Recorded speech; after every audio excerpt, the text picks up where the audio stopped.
Good morning friend, बहुत बहुत स्वागत करते हैं आपका इस नए सा वीडियो में। इससे पहले हमने मौर्य वंश पे कई सारा वीडियो दे रखा है। आप मेरा प्लेलिस्ट जाके चेक करें। आपको जो भी पुराना वीडियो है वो सब देखेंगे तो आपको एक ठीक ठाक कॉन्सेप्ट बन जाएगा मौर्य वंश पे। आज हम जहाँ तक पढ़ाए थे वहाँ से आगे बढ़ेंगे और फिर चीज़ों को बारीकी से समझने का प्रयास करेंगे। हम देख रहे थे कि जब सातवाहन वंश का स्टडी कर रहे थे तो सातवाहन वंश में जो राजा होता था, तो राजा का नाम जो होता था वो कंप्लीट रूप से उसकी माँ के नाम से ही जुड़ा रहता था। क्योंकि सातवाहन वंश अगर आप अच्छे से डिटेल्स में जाकर पढ़ोगे तो एक चीज़ आपको समझ में आ जाएगा कि सातवाहन वंश का जो समकालीन हुआ करता था, कंटेम्परेरी जो समाज हुआ करता था, वो कंप्लीट रूप से मातृसत्तात्मक हुआ करता था। क्योंकि माता का ही ज़्यादा रूल चलता था, माता का ही ज़्यादा प्रधानता था समाज में। तो सातवाहन वंश तक ये अपने को देखने को मिला है। लेकिन सिंधु घाटी सभ्यता का बात करें तो वहाँ पे भी आपको माता का ही ज़्यादा दबदबा देखने को मिल रहा था समाज में, क्योंकि मातृत्वात्मक समाज उस वक्त भी था। तो जो सिंधु घाटी में देखने को मिला वही आपको सातवाहन वंश में देखने को मिला। कोई ज़्यादा इसमें चेंजिंग वगैरह है ही नहीं। तो आप चीज़ों को थोड़ा बहुत रिलेट करके समझ सकते हो कि जो समाज आपका सातवाहन वंश में था, सिंधु घाटी में था, वही समाज मातृसत्तात्मक मतलब माता का प्रधानता समाज में अधिक, बच्चे के नाम के टाइटल में माता का नाम जुड़ा रहना। आज आज क्या है, आज पित्रात्मक समाज है। आज अगर कोई बच्चे से किसी का नाम पूछा जाता है तो बोलता हाँ मैं फल्लम्मा का बेटा हूँ, तो अपने पापा का ही नाम बताता है। आप लोग खुद सोचो कि अगर आप पूछते हैं कि आपका घर कहाँ, आपके पापा का क्या नाम है, ये कोई नहीं पूछेगा आपकी मम्मी का क्या नाम है, दिस डैट। बहुत कम, मतलब मम्मी का नाम बाद में पूछा जाता है, लेकिन पहले पापा का नाम पूछा जाता है कि इनका बेटा हो नहीं हो। क्योंकि यहाँ पे और घर के जो गार्जियन के रूप में अधिकतर जो पुरुष होते हैं, पिता होते हैं, उनको ही माना जाता है। तो आज थोड़ा सा पिता का वैल्यू समाज में ज़्यादा है माँ की तुलना में। आज का समाज थोड़ा बदल चुका है, लेकिन उस वक्त क्या था कि माता का वैल्यू ज़्यादा था। सिंधु घाटी सभ्यता के समय भी सातवाहन वंश का स्टडी करोगे तो वहाँ पे भी माता का वैल्यू जो था वो थोड़ा ज़्यादा था, किसके तुलना में, पिता की तुलना में। तो चीज़ें थोड़ा सा डिफरेंट तो हुई है। इतना जैसे जैसे समय बीत रहा है वैसे वैसे जो पिता है, कहीं न कहीं अब जाकर के पिता की वैल्यू तो बढ़ गई, लेकिन अगर ग्राफ के माध्यम से आपको हम बताएँ, तो जो महिलाएँ थी उसकी वैल्यू बहुत ज़्यादा थी प्राचीन काल में। मतलब शुरू-शुरू में माता-बहन की इज़्ज़त बहुत थी, फिर इज़्ज़त बढ़ते-बढ़ते और बढ़ गई, फिर घटना स्टार्ट हुई तो बहुत ज़्यादा घट गई। मतलब जब मुस्लिम्स लोग भारत में आए, मुसलमान लोग का शासन आया, जैसे मुगल आया, दिल्ली सल्तनत आया, तो वहाँ पर देखा गया कि जो महिलाएँ हैं उनकी प्रधानता थोड़ा-सा कम हो गई पुरुष की तुलना में, और घटते-घटते-घटते बहुत घट गई। अब जब 21वीं शताब्दी का समय आया है, 20वीं शताब्दी का जब समय था, तो फिर यहाँ से देख रहे हैं कि जो महिलाएँ हैं उनकी जो समाज में एक रिस्पेक्ट है, इज़्ज़त है, उनका एक लिटरेसी लेवल है, पढ़ाई-लिखाई है, हर क्षेत्र में वो आगे बढ़ते दिख रही है। और अब आकर के हमको ऐसा लगता है कि आने वाला 10-20 साल में जो पुरुष हैं और महिलाएँ हैं दोनों एकदम कंप्लीट रूप से बराबर हो जाएँगे। और भविष्य में अगर बच्चे से नाम भी पूछा जाएँगे तो हो सकता है वो माता का भी नाम पहले बताएँ, क्योंकि माँ का भी नाम पहचान बढ़ते ही जा रहा है समाज में। खैर, जो भी है, सातवाहन वंश में जो था माता को प्रमुख माना ही जाता था, मतलब माँ माँ ही प्रमुख होती थी। मतलब माता का वैल्यू ज़्यादा था, इतना ही समझ लीजिए। अब राजा बनने की बात आती है तो हमेशा जो है पुरुष ही आगे आएँगे, क्योंकि राजा बनने की बात आएगी, राजा और रानी ये 2 वर्ड है। जब राजा की बात आएगी तो पुरुष ही आगे आएँगे, फ्रेंड्स ये चीज़ याद रखना। तो इससे यह पता चलता है कि समाज में महिलाओं का महत्व भले ही थी, अच्छा थी, कोई इसमें दिक्कत नहीं है। महिलाएँ की महत्व बहुत ज़्यादा थी, इसमें कोई दिक्कत नहीं है। लेकिन परिवार में भी मान लीजिए उसकी महत्व ज़्यादा थी। बट जब राजतंत्र की बात करते हैं, तो राजतंत्र में क्या था कि थोड़ा-सा पिता जो था, पित्रात्मक समाज था। मतलब राजा वगैरह बनने के लिए पुरुष ही चाहिए होता था समाज में। माता की वैल्यू उस लेवल की थी ही नहीं। मतलब म माता की वैल्यू सम्मान, इज़्ज़त घर में, परिवार में, बच्चे लोग ले रहे हैं, नाम ले रहे हैं, माँ का सम्मान होता था, माँ पढ़ी लिखी होती थी, तो ठीक है, यहीं तक सीमित था। अब ऐसा नहीं कि माँ को ही राजा बनाया जाए इस साम्राज्य को चलाने के लिए, साम्राज्य का गार्जियन बना दिया जाए, ऐसा नहीं था। जब राजा वगैरह बनने का बात आता था सातवाहन वंश के समय भी, या फिर सिंधु घाटी सभ्यता के समय ही कह लो, तो वहां पे हर बार इतिहास गवाह है पुरुष ही निकल के आते थे। और आज के डेट में भी अधिकांश देखिएगा जो लीडर वगैरह है वो पुरुष ही हैं। उनकी ही समाज में थोड़ा दबदबा रहता है, ज़्यादा महिला घर से निकलती नहीं है, जान पहचान वगैरह कम होता है। अगर कोई महिलाएं आगे बढ़ती भी है तो कहीं ना कहीं पुरुष का जो छवि है उसके वजह से वो आगे बढ़ती है। हाँ, लेकिन हम 100% इसका दावा नहीं कर रहे हैं कि 100% जगह पे पुरुष का ही दबदबा है। कुछ ऐसे भी पार्टिकुलर जगह हैं भारत में जहाँ पे महिला अपना नाम कमा रखी है। आप जैसे कि ममता बनर्जी को देख लो, ये सब थोड़ा सा बहुत एक्टिव लेडी रही है, और भी बहुत सारा महिलाएं लीडर है हमारे भारत में। तो कहीं ना कहीं उनका भी बहुत बड़ा हाथ रहा है आगे बढ़ने के लिए। खैर, जो भी था, पुरुष का हमेशा से राजा बनने के लिए पुरुष का ही नाम आता था, चाहे महिला को कितना भी इज्जत क्यों ना दे दिया जाए। राजा का नाम के पहले माता का नाम का यूज किया जाता था, ये चीज तो है पक्का, कि जो राजा बनते थे वो राजा बनने से पहले वो अपनी माँ का नाम यूज करते थे अपने नाम के पहले।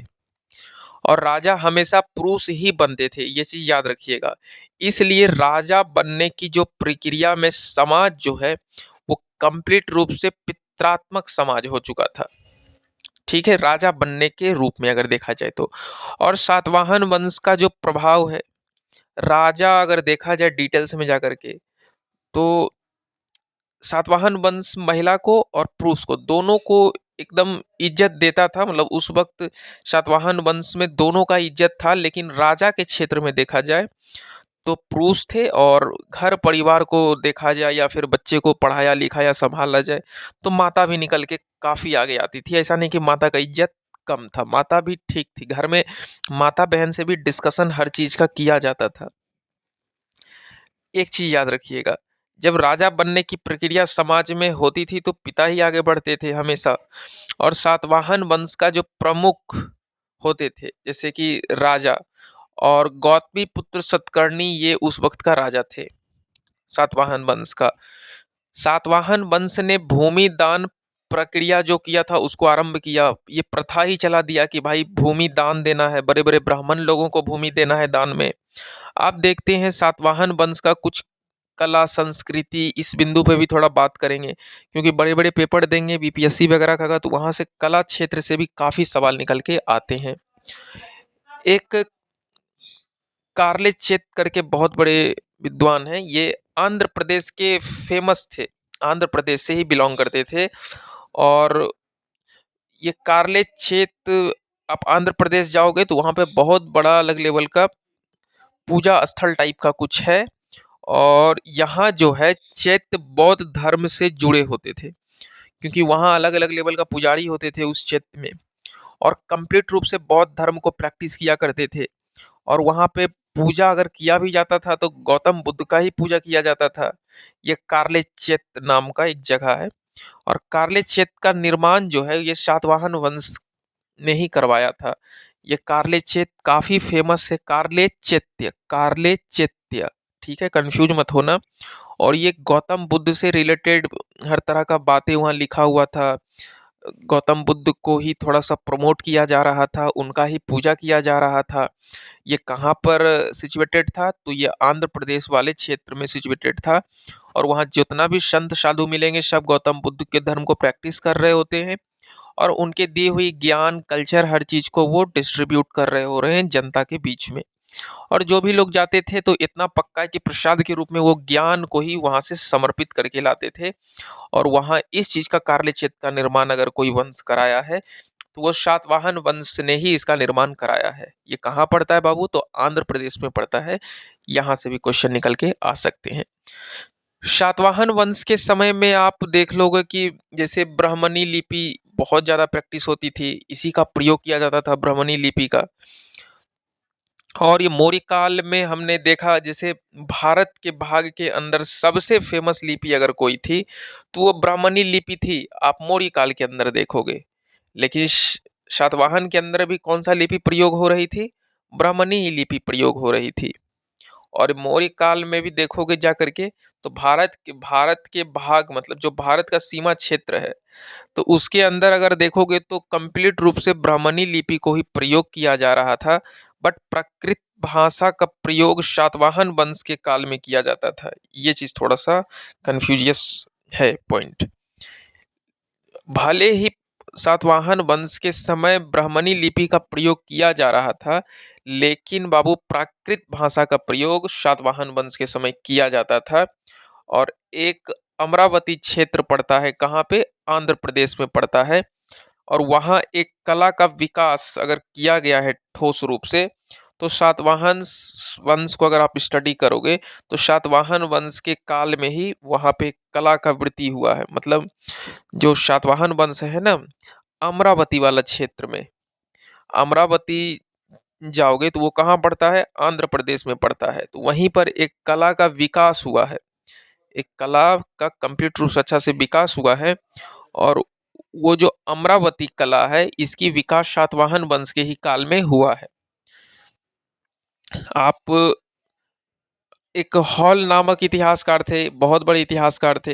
ये कहाँ के थे? तो आंध्र प्रदेश से बिलोंग करते थे।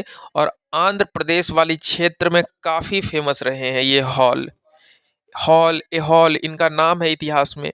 आप देखते हैं चेदी वंश को जैसे कि महामेघवाहन वंश भी क्यों कहा जाता है, इस बिंदु पे भी हम बात करेंगे कि महामेघवाहन वंश भी क्यों कहा जाता है चेदी वंश को।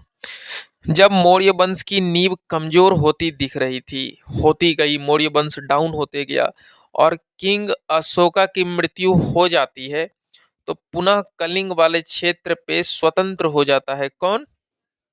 बताइए। कलिंग जो है वह फिर से, जो कलिंग के राजा वगैरह थे वो कलिंग को छीन लेते हैं मौर्य, क्योंकि मौर्य कमजोर हो चुकी थी। और मौर्य से जब अलग हो जाता है तो वहां एक नया वंश उत्पन्न होता है जिसका नाम क्या रहता है? चेदी वंश। अब आप बोलोगे सर ये चेदी वंश क्या है? तो जब मौर्य वंश किसका रहता है? किंग अशोका का। और जब अशोका मर जाते हैं, चीजें कमजोर हो जाता है, तो फिर से जाकर के कलिंग वंश अपना एक अलग क्षेत्र में विकसित कर जाता है स्वतंत्र रूप से। अब फिर ये मौर्य से अलग हो जाता है। तो उसी वक्त जब अलग होता है तो कलिंग वाले क्षेत्र में एक नया वंश का उत्पन्न होता है, और उस नया वंश का नाम होता है चेदी वंश। आ गया समझ में? चेदी वंश क्या था? तो एक नया वंश का उत्पन्न हुआ था जब ये मौर्य वंश से अलग हुआ था। और इसे महामेघवाहन वंश के भी नाम से जाना जाता है। कई बार बड़े बड़े एग्जाम में यहाँ से क्वेश्चन देखने को मिले हैं कि महामेघवाहन वंश किसे कहा जाता है। ठीक है, हम हमेशा से एक ही बात आप लोग को समझाए हैं कि कितना भी आप ट्रिक टेक्निक से पढ़ लो, जो भी कर लो, एक बार कहानी जरूर पढ़ो। क्योंकि जब बड़ा एग्जाम निकालना है तो बिना कहानी का होने वाला नहीं है, ये चीज याद रखना।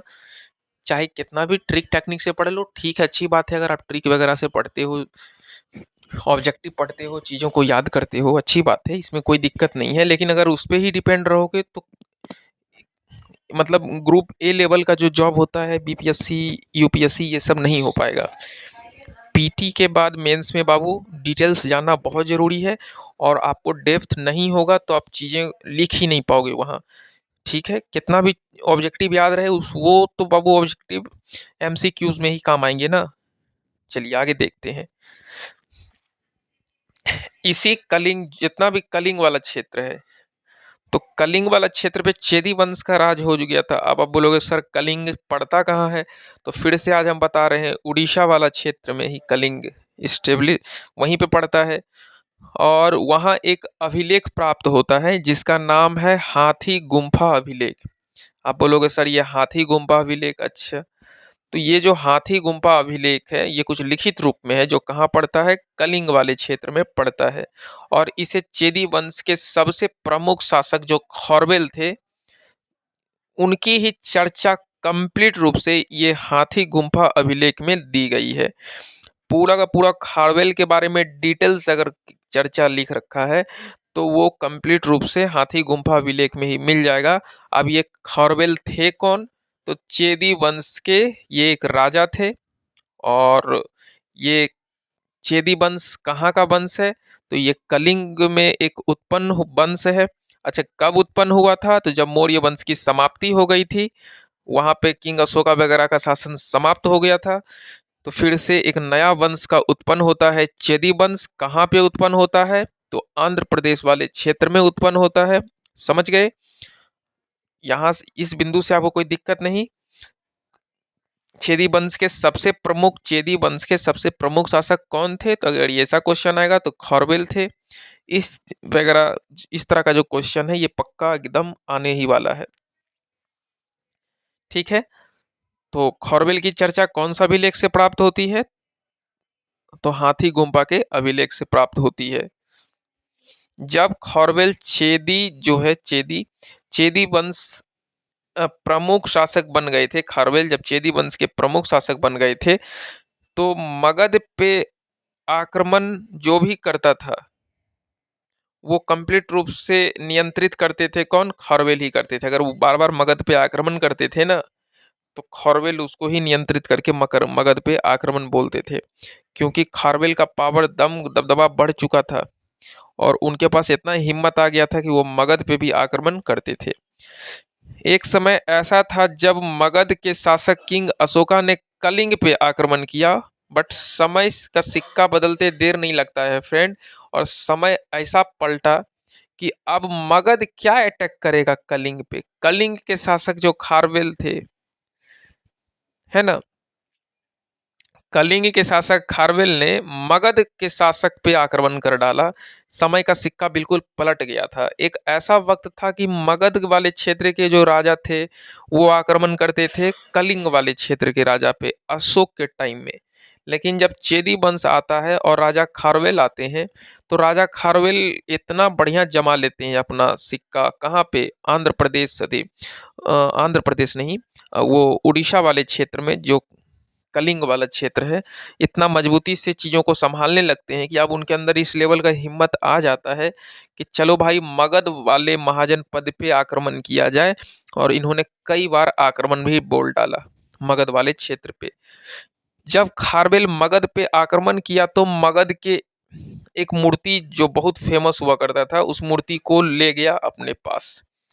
और जानते हो वह मूर्ति जो था वो जीन शीतल नाथ की मूर्ति हुआ करती थी। ये जीन शीतल नाथ जैन धर्म से रिलेटेड मूर्ति थी और बहुत ही महंगा और बहुत ही फेमस मूर्ति हुआ करता था। और ये जीन शीतल नाथ की मूर्ति मामूली मूर्ति नहीं थी, करोड़ों इसकी दाम थी। और ये मूर्ति को उठा करके, जैन धर्म की विशेष रूप से मूर्ति थी, और इसको उठा करके खारवेल कहाँ ले गया? कलिंग ले गया। और खारवेल जैन धर्म को बहुत बढ़िया से मानता था, जैन धर्म को पसंद करता था, उसको ही प्रैक्टिस करता था। जब मगध के राजा महापद्म नंद थे, मगध के राजा कौन थे? महापद्म नंद।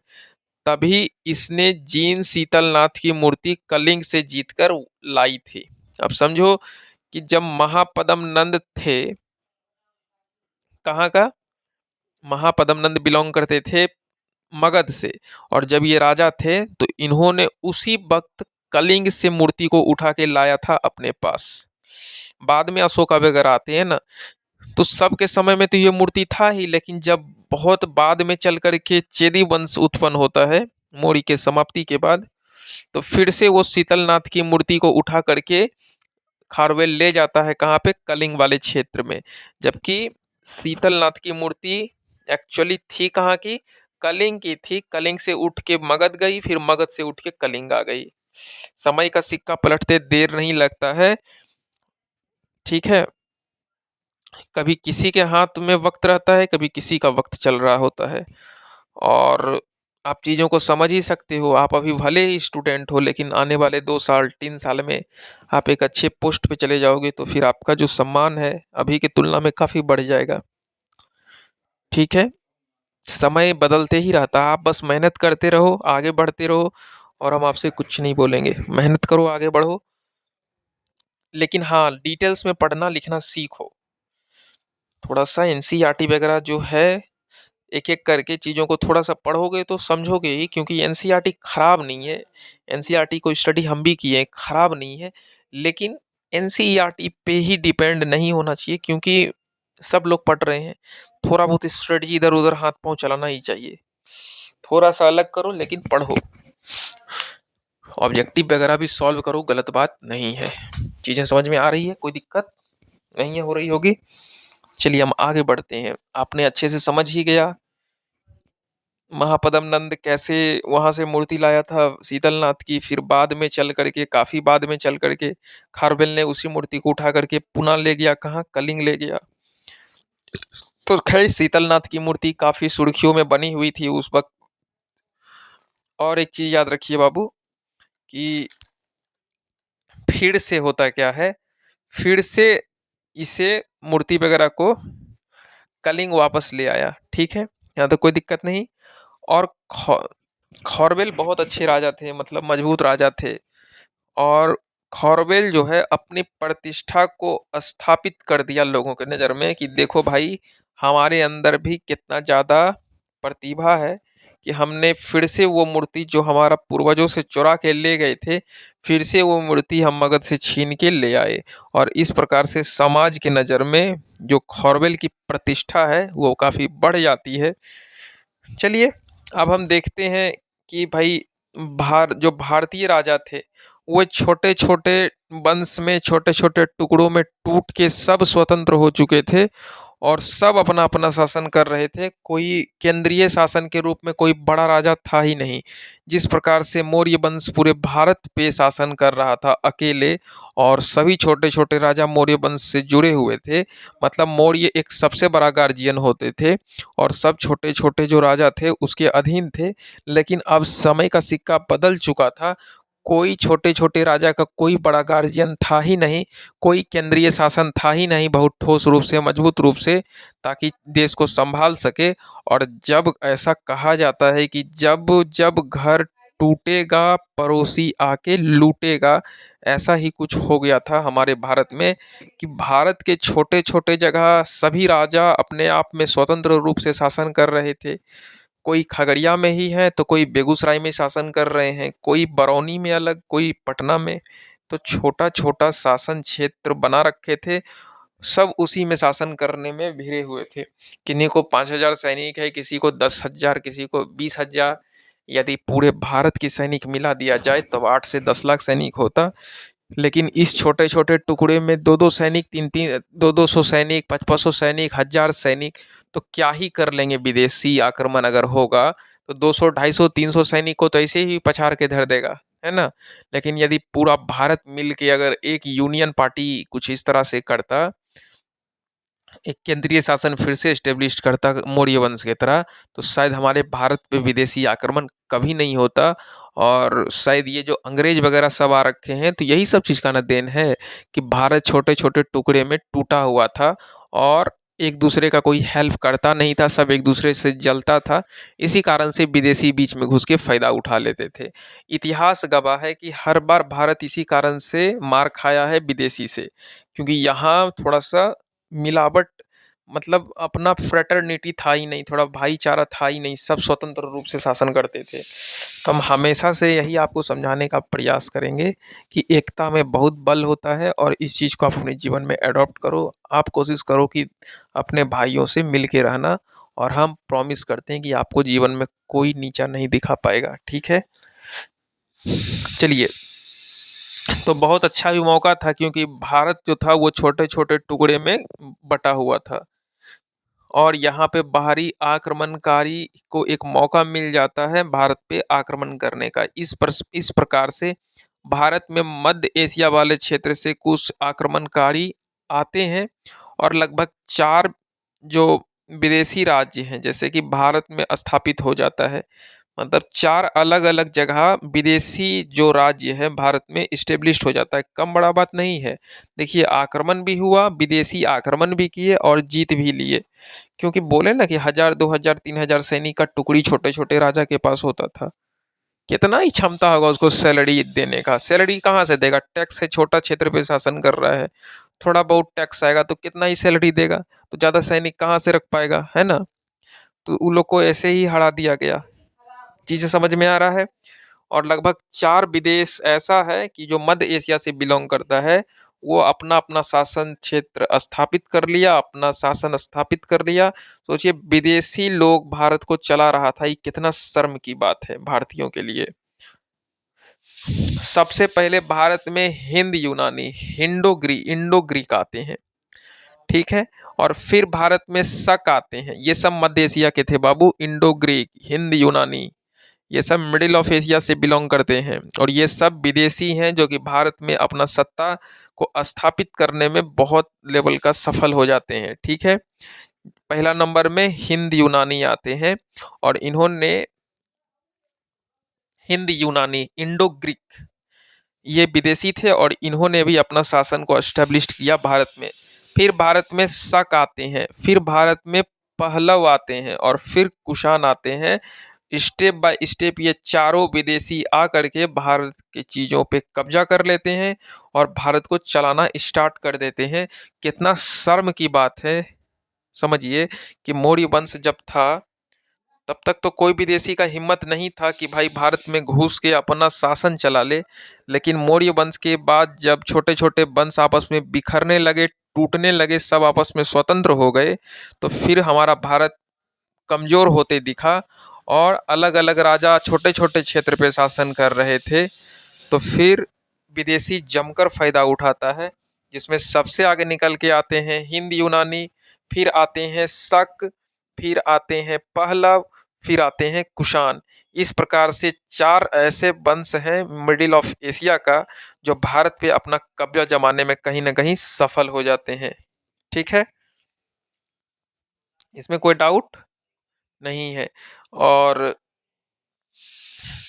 कुषाण के द्वारा भारत में मथुरा कला, गांधार कला शैली, ये सब काफी विकसित किया गया।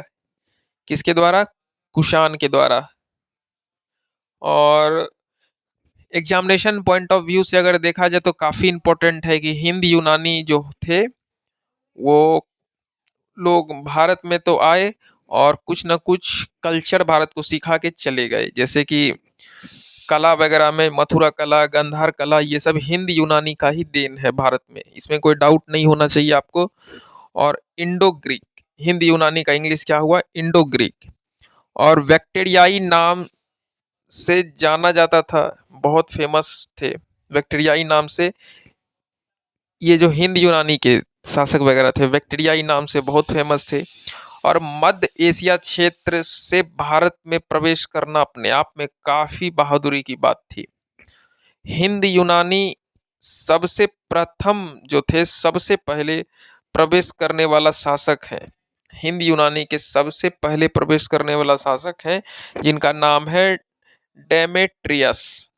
डेमेट्रियस कहाँ के शासक थे? हिंद यूनानी के शासक थे डेमेट्रियस, जो कि भारत में प्रवेश किए थे। इसमें कोई डाउट नहीं होना चाहिए। भारत में सबसे पहले कौन प्रवेश किए थे? डेमेट्रियस प्रवेश किए थे। और अपने आप में ये बहुत, मतलब समझ लीजिए कि स्ट्रेटजी फुल शासक हैं। इनका स्ट्रेटजी अलग लेवल का था। और इन्होंने हिंद यूनानी जो थे, ये सबसे प्रथम प्रवेश करने वाला शासक थे डेमेट्रियस हिंद यूनानी के। इसमें कोई दिक्कत नहीं है आपको। और हिंद यूनानी को बैक्ट्रियाई नाम से भी जाना जाता है। और ये पहला इंडो ग्रीक शासक था जो भारत पे आक्रमण किया। और शुरू में अफगानिस्तान और पाकिस्तान वाले क्षेत्र जो भारत में ही उस वक्त पड़ता था, तो भारत का ही क्षेत्र हुआ करता था। तो इतिहास में अधिकांश आक्रमणकारी जो होते थे, यही जगह से प्रवेश करते थे, पाकिस्तान और अफगानिस्तान वाले क्षेत्र से ही प्रवेश करते थे। पंजाब वाला जो रीजन है वहां से घुस जाते थे, क्योंकि भारत में चारों तरफ से देखा जाए तो समुद्र ही है, तो जहाज वहाज वैसा उन मतलब जहाज वगैरह से प्रवेश कम होते थे। एक मिनट रुकिए।